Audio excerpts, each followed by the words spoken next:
Meus irmãos, bom dia a todos, graça e paz. Quero convidar você a ficar de pé, estamos sentados há algum tempo. Abra sua Bíblia,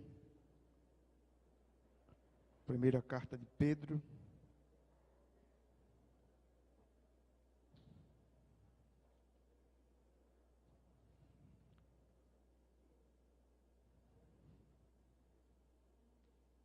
Capítulo de número 5.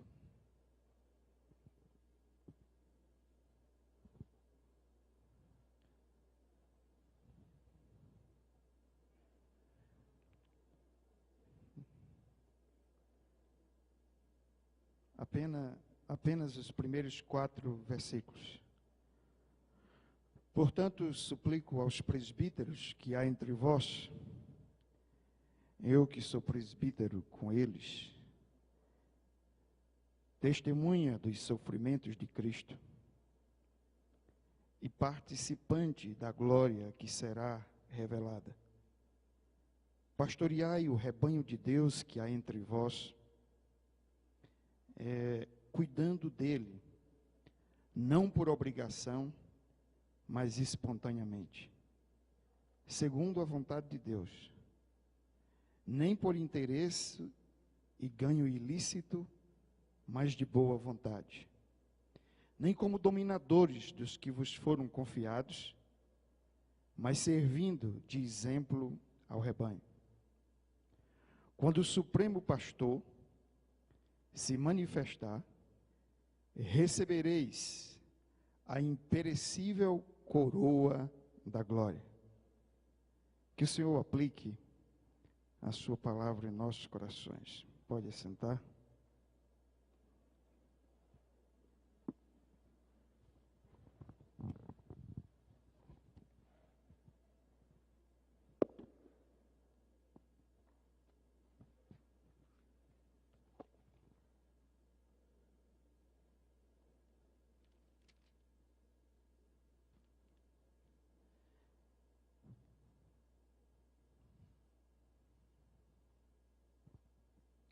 Meus irmãos, o tema que nós estamos trabalhando durante esses dias aqui, ele parte dessa declaração de Jesus, em que ele diz que vai edificar a sua igreja. E eu penso que é importante entendermos que Jesus vai edificar a sua igreja por meio de nós. Nós somos a mão de obra que ele vai utilizar para edificar a sua igreja. De modo que o vocacionado, chamado pelo Senhor, tem um papel preponderante nessa missão tão gloriosa de edificar uma igreja que possa convergir as suas ações aqui na terra para a glória do Senhor. Qualquer outro motivo não justifica a existência da igreja. E isso fica bastante evidente quando nós olhamos para o capítulo 4 da carta de Paulo aos Efésios, em que é dito claramente que o ministério é uma dádiva de Deus, é uma escolha de Deus e uma dádiva de Deus para a edificação da igreja. Porque é Deus quem escolhe pastores, mestres, apóstolos, evangelistas, e Ele dá à igreja, visando a sua edificação, visando o seu crescimento e a sua maturidade. Por isso, nessa manhã, eu quero falar do vocacionado e a edificação da igreja. De que maneira eu e você, que militamos em prol dessa causa, podemos edificar a igreja do Senhor? E se de fato aquilo que nós temos feito tem convergido para essa edificação? Acredito que essa é uma discussão importante. E no livro Ministério, Vocação ou Profissão, do escritor Justo Gonzalez, ele apresenta alguns descaminhos dentro da formação e do exercício do vocacionado, da missão que o Senhor nos confiou. O justo aponta que na igreja antiga, a preparação teológica e bíblica destinada a candidatos à ordenação e a leigos era uma só. Não existia uma formação para pastores e uma formação para leigos. Ambos tinham uma só formação, e essa formação era uma formação cuidadosa, criteriosa e embasada na palavra de Deus. Os que eram ordenados continuavam estudando, é fato. Às vezes faziam cadeiras lá, um curso secular de filosofia, de retórica, para ajudar no seu trabalho pastoral. O problema é que houve um distanciamento entre leigos e ordenados, a partir da conversão de Constantino. A conversão de Constantino, se por um lado culminou no aparecimento de grandes teólogos como Atanásio, Eusébio de Cesareia, Basílio o Grande, João Crisóstomo, Jerônimo, Ambrósio, Agostinho e tantos outros, por outro lado, os mesmos anos marcam o início do declínio do catecumenato. Os catecúmenos agora já não são cuidados, porque houve uma leva muito grande de gente para dentro das igrejas. E a igreja não tinha gente suficiente para preparar essas multidões que estavam adentrando após a conversão de Constantino. Só para você ter uma ideia, no início da igreja, para que uma pessoa fosse batizada, na igreja aqui no período antigo, ela precisava de 2 anos de preparo. Depois passou para 80 dias. E depois para 40 dias. Isso significa o seguinte: até 506, o catecumenato tinha uma duração de 2 anos. A partir dessa data, foi limitada para 80 dias. E menos de um século depois, com Gregório Magno, isso foi reduzido para 40 dias. Então, se uma pessoa levava 2 anos de preparo, agora apenas 40 dias. E é por isso que a partir do século XVI, surge a necessidade de seminários. Seminários para que essa igreja que já não consegue ter um padrão, um nível de preparo, nem para os crentes, nem para a liderança, agora pudesse ter um lugar seleto para a preparação dos seus líderes. E então surge o seminário. Os estudos teológicos, então, passam a ser uma coisa especializada. E aí nós passamos a ter um drama. O drama é basicamente o seguinte, apontado por Justo Gonzalez. O crente comum não se importa com doutrina e com teologia, porque isso é coisa para o pastor. E por outra vez, quem faz teologia necessariamente se torna pastor. Porém, nós não devemos estudar teologia para a ordenação. Nós não devemos amar as Escrituras, estudar as verdades de Deus por causa de uma ordenação. Devemos fazer isso porque é a palavra de Deus. E por outro lado, o fato de alguém estudar teologia, o fato de alguém adentrar um seminário, não faz dele pastor.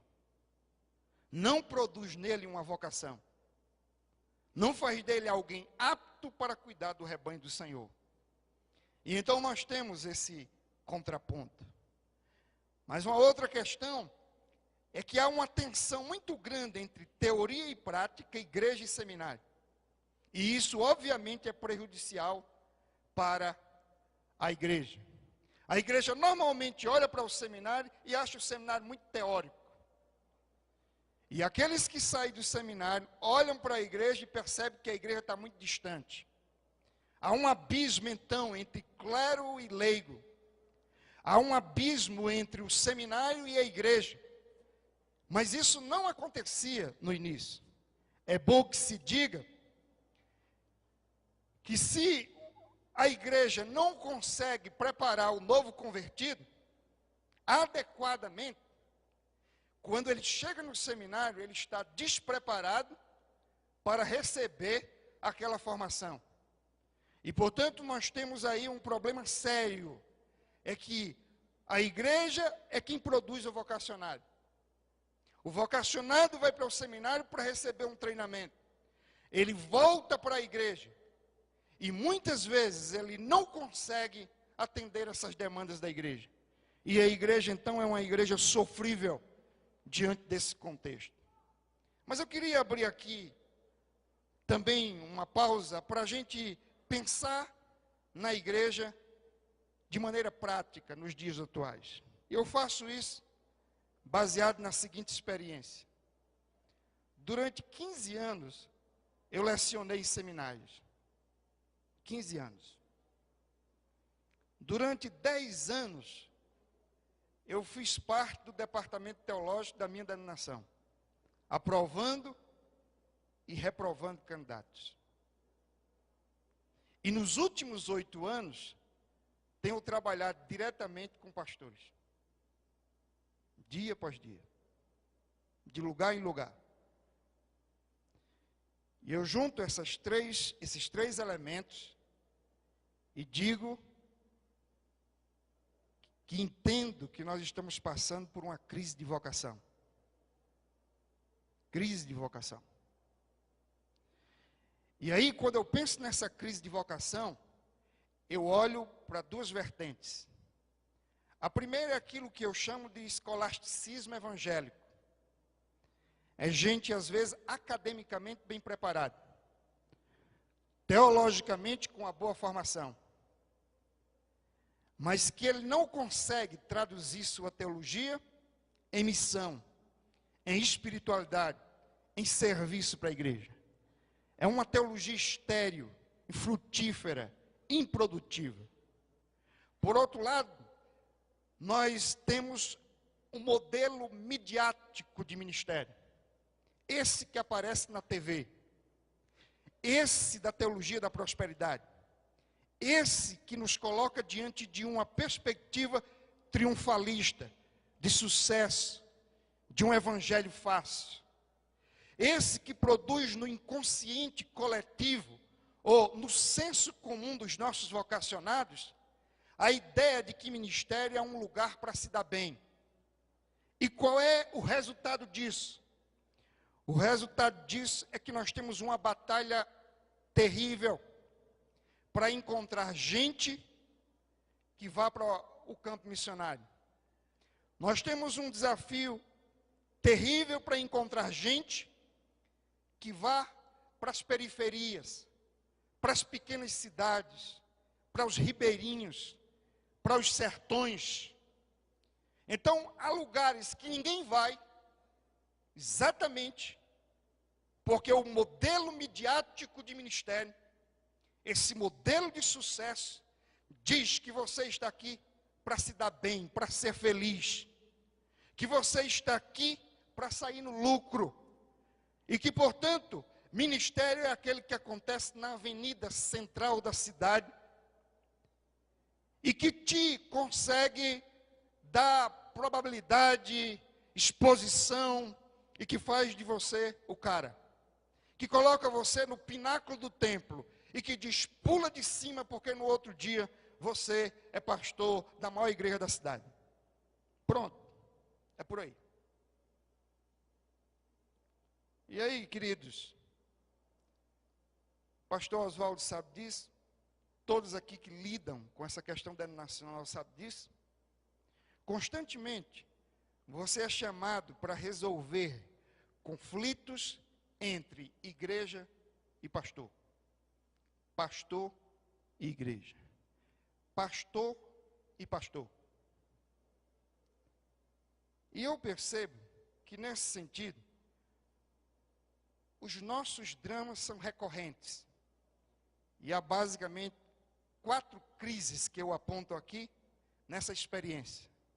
Primeiro, crise de púlpito. O que é que eu chamo de crise de púlpito?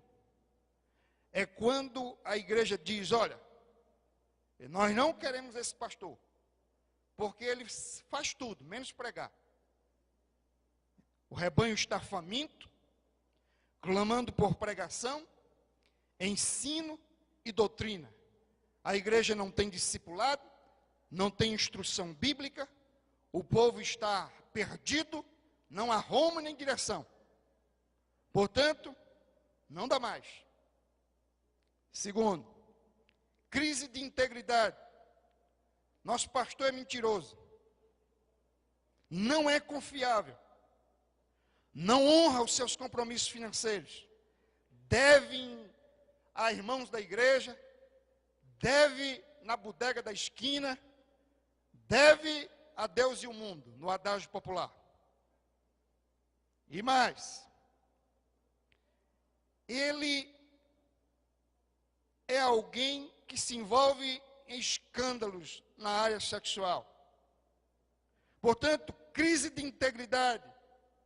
Ele é um hipócrita, mas ele está à frente do rebanho. Terceiro, crise de liderança. Pastor que não cuida do rebanho, que não ama as ovelhas do Senhor, que não tem diretrizes nenhuma para a igreja. Você passa lá, tem uma lâmpada que está apagada, você volta um ano depois, tem 3 lâmpadas apagadas e nenhuma é trocada. Ele não cuida de nada. A pintura da igreja está velha, o mofo acabou com tudo, mas ele não passa uma mão de cal. Nada acontece. Quarto, crise de relacionamento. Pastor temperamental, inflexível, arrogante, imaturo, neófito, que nunca amadurece, melindroso, intocável, dado à contenda e que tem postura ética reprovável com os colegas de ministério, que fala bem da denominação. Você acredita?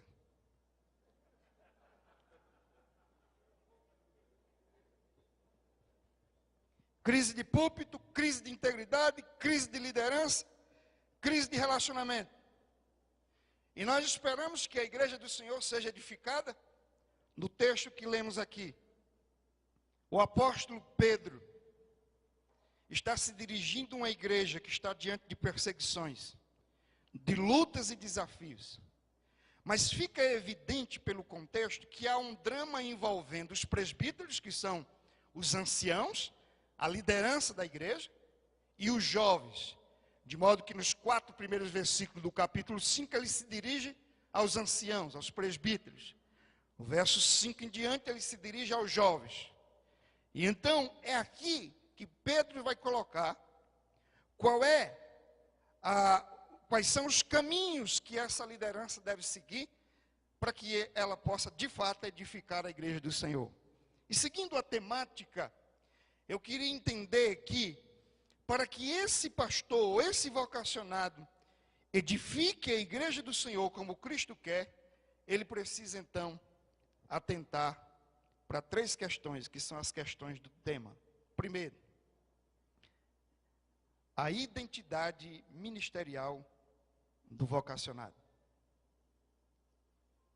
O pastor, ontem nós vimos aqui sobre a identidade da igreja. Mas o pastor, o vocacionado, precisa ter uma identidade. E para mim essa identidade, ela se desenha a partir das seguintes questões. Primeiro, convicção do chamado de Deus. Convicção de que ele está no ministério porque Deus o colocou.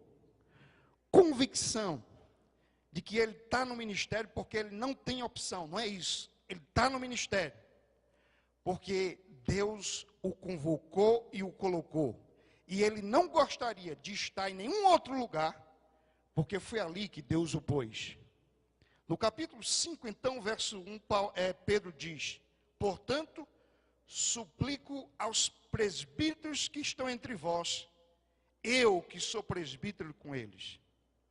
Se você observar, Pedro reivindica o fato de que Deus o chamou, de que ele tem um ministério, para encorajar aqueles que foram chamados para o ministério. Identidade. Eu sei quem eu sou presbítero como vocês. Mas no capítulo 1, versículo 1, ele inicia sua carta dizendo: eu apóstolo. aquele que se apresenta primeiro como apóstolo, agora se coloca em igualdade com os outros e diz: eu, presbítero como vocês. Em ambos os casos, o que Pedro está enfatizando é: eu tenho uma vocação. Deus me chamou para ser apóstolo, e apesar de ser apóstolo, eu sou um com vocês. E aqui vem um detalhe importante. Quando você sabe que a sua identidade ministerial decorre do chamado de Deus, você não tem motivo para se colocar acima de ninguém. Porque o fato é que tanto você quanto outros são chamados pelo mesmo Deus e com o mesmo fim.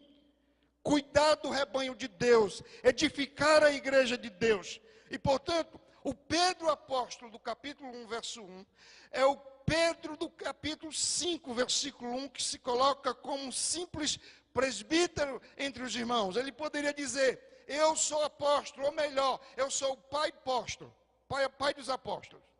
Já tem isso aqui no Brasil.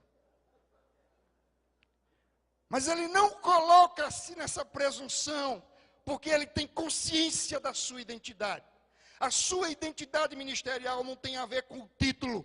A sua identidade ministerial não tem a ver com hierarquias. A sua identidade ministerial não tem a ver com a função que ele ocupa dentro da estrutura eclesiástica. A sua identidade tem a ver simplesmente com o fato de que Deus o chamou. E é essa convicção que ele se utiliza dela para encorajar os pastores ali que estão diante de crises, que estão diante de desafios, e portanto ele diz: o Senhor te chamou, e se o Senhor te chamou como chamou a mim, mantenha-se no ministério, apesar das adversidades, apesar das circunstâncias. A segunda questão que precisamos enaltecer aqui é que o vocacionado precisa aprender com os sofrimentos de Cristo, e isso é fundamental para essa identidade ministerial. Pedro também coloca isso aqui no versículo 1. Portanto, suplico aos presbíteros que há entre vós, eu que sou presbítero com eles, testemunha dos sofrimentos de Cristo. Tenho para mim que Pedro está dizendo apenas uma coisa para esses homens: a identidade de vocês, a identidade ministerial de vocês não pode achar que estão isentos do sofrimento. Não pode. E ele está dizendo: olha, eu fui testemunha dos sofrimentos de Cristo. Eu testemunhei. E é possível que Pedro esteja aqui especificamente se referindo ao Getsêmani, ou aos sofrimentos do Calvário. Mas o fato é que Pedro participou de dois momentos extraordinários da vida de Jesus: o Monte da Transfiguração e o Getsêmani. Naquelas duas oportunidades, o Senhor chamou apenas Pedro, Tiago e João.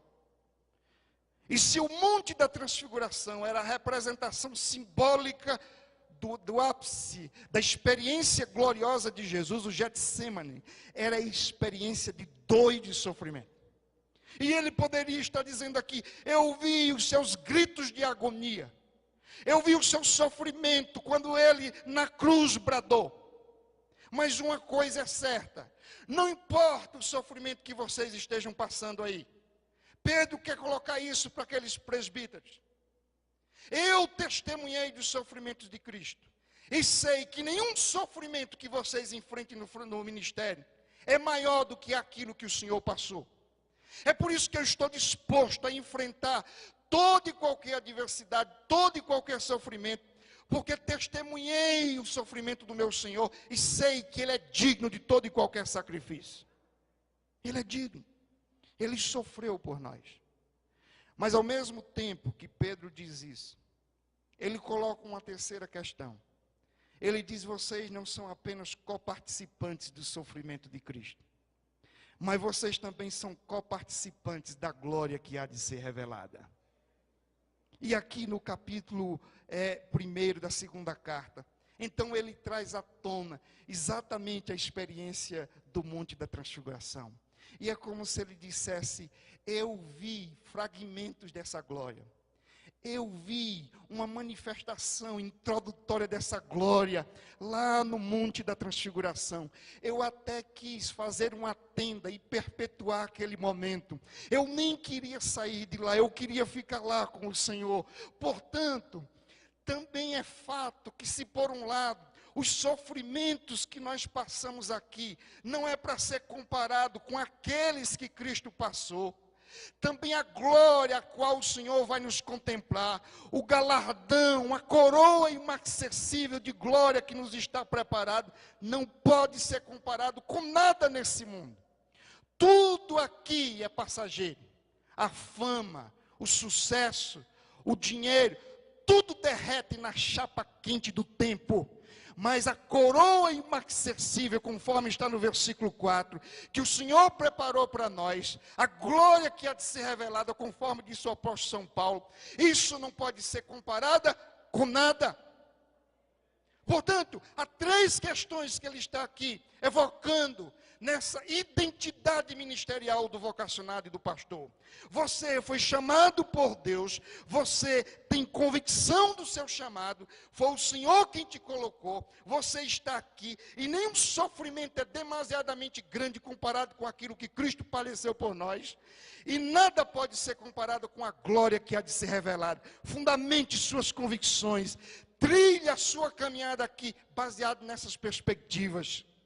E então, não importa as circunstâncias, você vai estar de cabeça erguida. Você vai dizer como o apóstolo Paulo, eu sei em quem tenho crido. Você vai dizer, quem põe a mão no arado não olha para trás. Em nada tenho a minha vida por preciosa. Portanto, meus queridos irmãos, essa é uma questão que nós precisamos olhar nos nossos dias. Porque o que percebemos é que normalmente há líderes vocacionados, pastores, missionários, que de acordo com as circunstâncias, abdicam do ministério, fogem do combate, não perseveram diante da adversidade, buscam um atalho, vendem a sua identidade ministerial em troca do último modismo, daquilo que pareceu seduzi-lo, daquilo que pareceu pragmaticamente mais adequado, mais funcional. E, portanto, essa é a identidade colocada aqui. Mas eu preciso correr. A segunda coisa que nós queremos destacar, que está no tema, é a espiritualidade do vocacionado. E não há como falar de espiritualidade sem falar de pecado. Porque o pecado é o inimigo número 1 da espiritualidade. Não adianta. E aqui Pedro destaca pelo menos 3 pecados. 3 pecados que se apresentam como inimigo da espiritualidade, nesse caso, em particular, do líder, do pastor, do vocacionado. Porque é para eles que ele se dirige aqui, ou para nós que ele se dirige aqui. E, meus queridos, nesse sentido, os pecados são o seguinte, verso 2, pastoreai o rebanho de Deus que há entre vós, cuidando dele, não por obrigação. Segundo alguns comentadores das Escrituras, examinando o original, a palavra aqui, não faça por obrigação, não faça com preguiça. A ideia aqui é a ideia da preguiça. Porque todas as vezes que você tem preguiça de fazer alguma coisa, ela se torna uma obrigação forçosa. E o que o Senhor está aqui dizendo através do apóstolo é, eu não admito que alguém esteja colocado por mim diante da minha obra, fazendo a minha obra com preguiça. E aqui presta atenção. Por causa da preguiça, há muita gente que não ora. Por causa da preguiça, tem muita gente que não lê mais a Bíblia. Por causa da preguiça, tem muita gente que não se atém para preparar uma mensagem para o povo. por causa da preguiça. Tem muita gente que não faz os exercícios espirituais para uma vida espiritual. O jejum, a oração, a meditação, a devoção. E nós estamos nos secularizando diante dessa sociedade extremamente imediatista.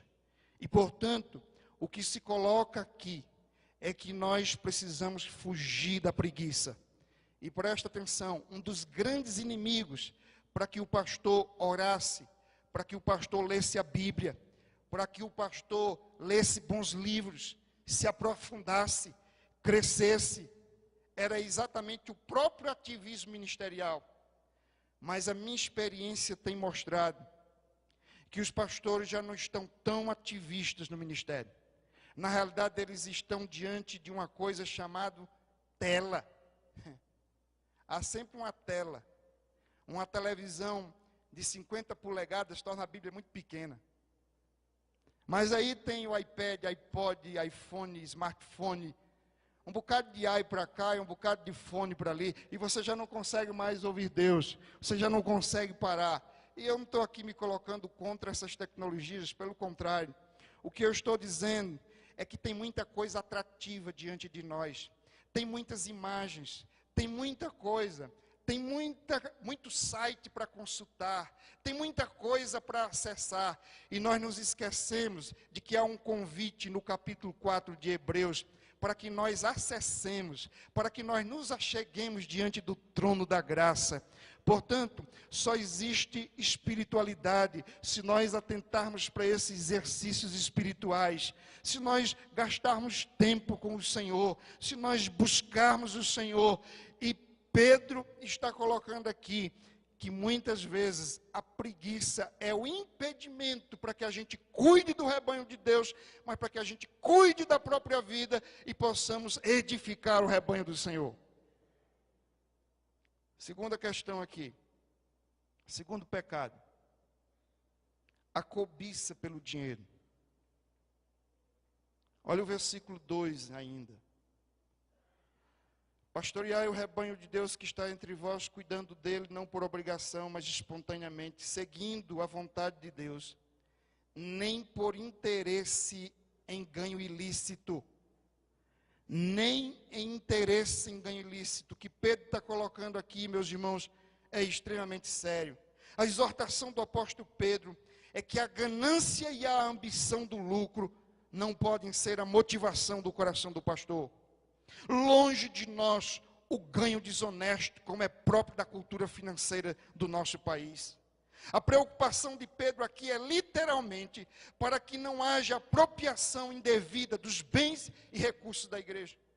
Meus irmãos, isso é uma coisa que eu tenho visto e que meu coração tem se angustiado. Pastores que literalmente se apropriam da igreja, tiram a lã da ovelha, tomam o leite,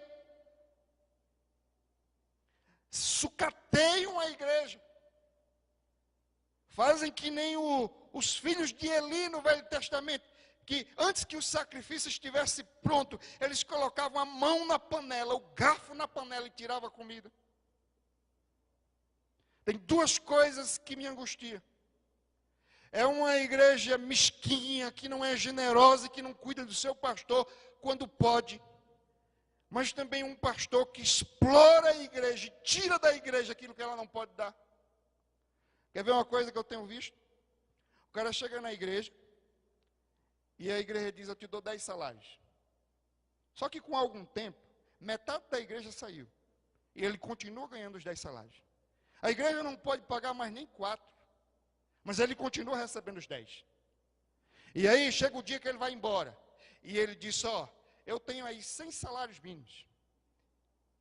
Eu já vi o cara até vender o templo para pagar a conta que a igreja tinha ele. Ele destruiu a igreja, ele dispersou o rebanho. Mas ele acha que a igreja que é devedora dele. Que Deus nos livre desse pecado. É gente que às vezes vende o terreno da igreja, que vende os bens da igreja para a igreja pagar a dívida a ele. Como é que a igreja me deve se ela não pode pagar? Isso é uma relação trabalhista, isso é uma relação mercenária. E, portanto, meus irmãos, isso se manifesta nos lugares mais distantes e nos mais próximos, diante de nós. Não precisa ser neopentecostal. E Pedro está dizendo que nós não podemos pastorear a igreja do Senhor com essa motivação desonesta, com essa ambição, com essa ganância, porque isso não é agradável ao Senhor. O terceiro pecado que nós encontramos aqui é o abuso de poder. Verso 3. Nem como dominadores dos que vos foram confiados, mas servindo de exemplo ao rebanho. Não como dominadores. Aqui tem o problema da soberba. A soberba é um grande problema da natureza humana. Nós líderes precisamos fugir da soberba, do orgulho e da vaidade. De achar que temos o direito de manipular pessoas. E que o fato de sermos pastores, elas estão ali para fazer a nossa vontade. E que nós precisamos manifestar autoridade e poder sobre elas, domínio, para que assim a gente garanta, inclusive, o nosso lugar na congregação. A verdade é que há um novo paradigma. Quando os discípulos estão lutando em guerra, um querendo estar à direita, o outro à esquerda, Jesus diz: entre vós não é assim. Quem quiser ser o maior, que seja servo de todos. E aí ele se apresenta como sendo ele o próprio paradigma. Porque o Filho do Homem não veio para ser servido, mas para servir e dar a sua vida em resgate de muitos. Observe que o paradigma não é o do mundo, porque o do mundo é que os reis da terra, os partidos políticos, vão se degladiar em 2014 para conquistar a presidência do Brasil. Os grupos econômicos, a mídia, enfim, todas as estruturas de poder estarão se conflituando na busca desse espaço. Mas quando o Senhor olha para a igreja, Ele diz: entre vós não é assim. Quem quiser ser o maior, seja servo de todo. Só faz sentido a gente buscar algum espaço de poder nesse contexto eclesiástico, se acharmos que isso é para a edificação da igreja do Senhor. Se nos colocamos como servos para servir ao Senhor. Se for com outra motivação, que Deus nos livre. Que Deus nos perdoe, que Deus tenha misericórdia de nós. Mas em terceiro lugar, meus irmãos, eu encontro agora a missão do vocacionado. Primeiro é a identidade. Segundo, a espiritualidade. Precisamos fugir do pecado, desses aqui registrados, mas de outros, que obviamente conspiram contra essa espiritualidade dia e noite. Mas a terceira questão aqui é a missão do vocacionado. O pastor deve pregar, aliás, deve agregar ao seu pastoreio algumas credenciais que não podem faltar para um ministério sólido, relevante e frutífero. Primeiro, o pastor deve cuidar do rebanho espontaneamente, como Deus quer, diz o verso 2. O oposto daquilo que vimos, por obrigação, por conveniência. O pastorado não pode agradar a Deus quando motivado pelas circunstâncias. Nenhum pastor deveria permanecer no ministério por conveniência. Deus requer que o serviço cristão seja feito com alegria, porque Deus ama o que dá com alegria. Servir ao Senhor com alegria. Paulo disse: aprendi a estar contente em toda e qualquer circunstância. O nosso contentamento não está nas circunstâncias. O nosso contentamento está no fato de que o Senhor nos chamou e nos colocou para edificar a igreja que Ele comprou com o sangue dele. Ora, meus irmãos, o pastor então deve realizar o trabalho confiado por Deus com prazer, senso de realização e muita dedicação. O trabalho feito espontaneamente promove iniciativas, contagia outros e promove o bem do rebanho. Pastorear exige renúncia, serviço, amor, cuidado dedicado, empatia, senso de urgência. Pastorear é consolar, exortar, edificar, corrigir, disciplinar e instruir. Tudo isso requer zelo e temor. É assim que Deus quer. Um pastor que não alimenta o rebanho e não o protege dos lobos, submete o rebanho a muitos males. Ele mesmo sofrerá as consequências no trato diário com o rebanho. Por que muitos crentes são rebeldes? Nunca foram instruídos, nunca foram corrigidos. Por que muitos se tornaram sem igreja? Porque nunca foram apacentados, nunca foram cuidados. O que estou dizendo é que o desvirtuamento desse pastoreio traz consequências para o próprio pastor. Quanta gente que coloca um líder à frente da igreja, põe a mão sobre líderes, por uma questão interesseira, por uma questão materialista, e depois vai ter que conviver com uma liderança neófita, soberba, em pecado, ou deixa para o próximo pastor, que a esse sim vai enfrentar os desafios. Precisamos ter o cuidado e a responsabilidade de alimentar o rebanho, de doutrinar, até que cheguem à estatura de varão perfeito, à maturidade. Nesse sentido, o trabalho ministerial é sempre inacabado. Há sempre algo a fazer. Por isso, tem que ser pela graça. Em segundo lugar, o pastor deve cuidar do rebanho de boa vontade. A ausência de boa vontade prejudica o rebanho. O pastor deve encontrar boa vontade no cuidado das ovelhas. Nada é mais desanimador para o rebanho do que perceber que o seu guia anda queixoso, murmurando, insatisfeito com o trabalho confiado pelo Senhor. Eu conheci um pastor que ele difamava a igreja. Ele falava mal da igreja, para todo lugar que ele chegava. E nós fazemos isso com a maior naturalidade. Eu me lembro que quando eu assumi a igreja que eu sou pastor, eu liguei para um pastor para pedir ajuda, porque estava passando por grandes dificuldades. Ele disse: rapaz, sai daí, isso não tem jeito não, tem uma cabeça de burro enterrada aí.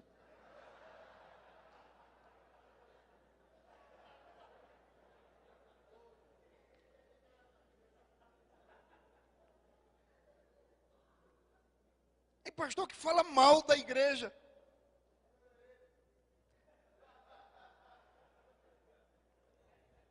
Mas olha, esqueça de uma coisa. Não esqueça de uma coisa. Essa igreja é a noiva de Cristo. E Ele a ama. Ele deu o seu sangue para que ela seja sem máculas, sem ruga. E Ele acredita que isso acontece pelo trabalho da edificação. E essa edificação Ele confiou nas suas mãos, nas minhas mãos. Por isso que Ele quer que nós façamos esse trabalho de boa vontade. Meus irmãos, o líder que apacenta o rebanho por conveniência, por uma questão financeira, ele está sujeito a 3 possibilidades. A primeira é abandonar o ministério. Vai ter um momento que ele não vai se suportar. Sair de casa, ir para a igreja, pregar, se reunir, aquela rotina de igreja. Ele não vai se suportar fazendo alguma coisa que o coração dele não está lá. Ele vai abandonar o ministério. A segunda possibilidade é que ele vai permanecer no ministério, mas apenas por necessidade financeira. Aí o ministério vira emprego e a vocação vira profissão. Ele está lá, mas não tem mais o que fazer. Ele diz: eu não arrumar emprego. Se eu sair daqui, nem outra igreja vai querer. Então eu vou ficar por aqui mesmo. Teve um pastor que já me disse isso abertamente. Abertamente. E eu estou aqui por conveniência. Eu só saio se aparecer outra igreja. Me parece que a Bíblia não coloca isso. Se não dá mais ali, sai, depende de Deus, e Deus é que vai dirigir tua vida. A terceira possibilidade é que a igreja o punha para fora, por intervenção do juízo de Deus. Por mais que ele fale da igreja, foi Deus. Foi Deus que o tirou, porque Deus é o Senhor da igreja. Aqui presta atenção. Meus irmãos, quem colocou Jesus na cruz foi Judas. Foram os poderosos daquele tempo. Mas a Bíblia diz que em última instância não foram eles, foi Deus. Foi Deus quem sacrificou o seu filho na cruz antes da fundação do mundo. Deus vai pedir conta daqueles que o colocaram na cruz. Mas era o propósito de Deus. Deus vai pedir conta daqueles que põem você para fora. Assim como pediu conta da Babilônia quando chicoteou Israel. Pediu conta de Nabucodonosor. Mas não esqueça, foi Deus que levantou Nabucodonosor. Então o teu problema não é com quem põe você para fora da igreja. Teu problema é com Deus. Senhor, por que que o Senhor permitiu que isso acontecesse? Por que que o Senhor está por detrás disso? Mas não. Tiramos Deus do centro. É fulano, é o diabo, é a avó, é a sogra, é não sei mais quem. Parece que Deus não governa mais nada. Porque tudo tem que ter um culpado. Mas eu quero dizer que se o Senhor te chamou, se a tua identidade ministerial se fundamenta no princípio que Deus o chamou, Deus é que é o responsável quando você entra e quando você sai. E tudo o que acontece no teu ministério é ação de Deus. Portanto, dependa de Deus e confie no Senhor. E não atribua a sua vida às forças das circunstâncias. Ou porque o horóscopo não estava bom. Não pode. Portanto, meus queridos, nós temos que atentar para isso. Finalmente, o pastor deve se credenciar, servindo de exemplo ao rebanho. Há dois modelos, então, de liderança. A anterior é aquela do que tenta dominar, do que tenta explorar, manipular, persuadir pela ação humana. E aqui é o modelo daqueles que se credenciam pelo exemplo. Uma liderança bíblica não se legitima pela força, mas pelo exemplo. Uma liderança não se impõe pela força do título, nem da posição hierárquica, mas pelo exemplo.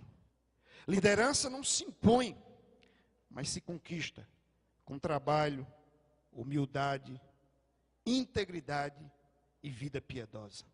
A vida do líder precisa tornar patente a vida de Cristo. O que se espera de um líder evangélico num país marcado pela crise de valores e crise de referência é que a nova vida em Cristo se expresse como exemplo capaz de impactar toda a congregação. O modelo de liderança personalista, autoritário, manipulador, não convém a servos.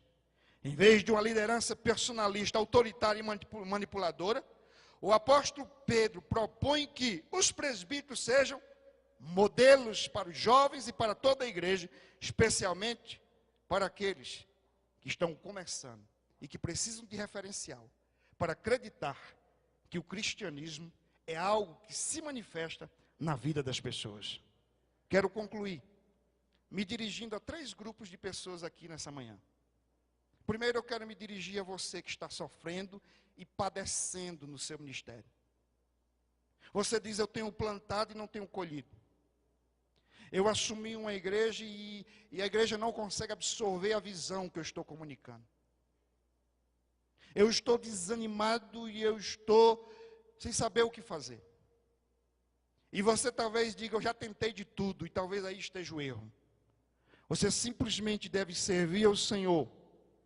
E você deve entender que todo sofrimento é pouco comparado com o do seu Senhor. Você deve olhar para a coroa da glória que está ali preparada e saber que a sua recompensa ainda virá. Você não deve se preocupar com o reconhecimento da congregação, porque ele ainda não veio. Você deve se esmerar e fazer a obra de um evangelista, pregar a palavra a tempo e fora de tempo. Você deve ser zeloso na oração, na pregação, e você deve ser piedoso no seu relacionamento com Deus e com seus irmãos. Portanto, meu querido, se você está sofrendo, eu quero dizer como Pedro, Cristo sofreu muito mais. E tudo que você está padecendo ainda é muito pouco com aquilo que Cristo sofreu, mas também é muito pouco se você comparar com a glória que há de ser revelada. Em segundo lugar, eu quero me dirigir a um grupo que eu não sei se ele existe. Aqueles que porventura estão sendo seduzidos por uma proposta fácil, por um evangelho barato, por uma perspectiva mais funcional e pragmática, porém contrária aos princípios de Deus. Você de repente disse: eu não quero mais saber de nada, eu quero saber se dá certo. Não importa se está certo. Eu quero dizer para você que Deus, Ele estabelece os fins, mas Ele estabelece os meios. E tanto os meios quanto os fins de Deus são santos e precisam estar pautados em princípios bíblicos. Deus não se agrada de qualquer coisa e, portanto, nós precisamos fazer a obra de Deus, atentando para os princípios da sua palavra, porque só aquilo que está em harmonia com a sua palavra está em harmonia com o seu caráter. E se estiver em harmonia com o seu caráter, ele recebe; caso contrário, ele rejeita. Caim que o dissesse, os filhos de Arão que sacrificaram o que dissesse, os filhos de Eli, e tantos outros, Ananias e Safira. Então não basta simplesmente fazermos as coisas de Deus, precisamos fazer de maneira que Ele se agrade. Amém? Em terceiro lugar, eu quero me dirigir a você que, ao colocar os olhos no ministério, perdeu a perspectiva de Deus. Foi Deus quem o chamou, e é Ele quem vai te recompensar. Se foi Ele quem te chamou no passado, e é Ele que vai te recompensar no futuro, é Ele que vai caminhar com você no presente. É Ele que vai te ajudar, é Ele que vai te fortalecer, é Ele que vai te capacitar. Eu ainda creio no ministério próspero, no conceito bíblico, abençoado, frutífero, famílias abençoadas, jovens íntegros, crianças crescendo na graça e no conhecimento do Senhor, líderes comprometidos com a causa de Deus, gente se convertendo como resultado da ação regeneradora do Espírito, sem que a gente tenha que negociar os valores da fé. Aliás, para que isso aconteça, não podemos negociar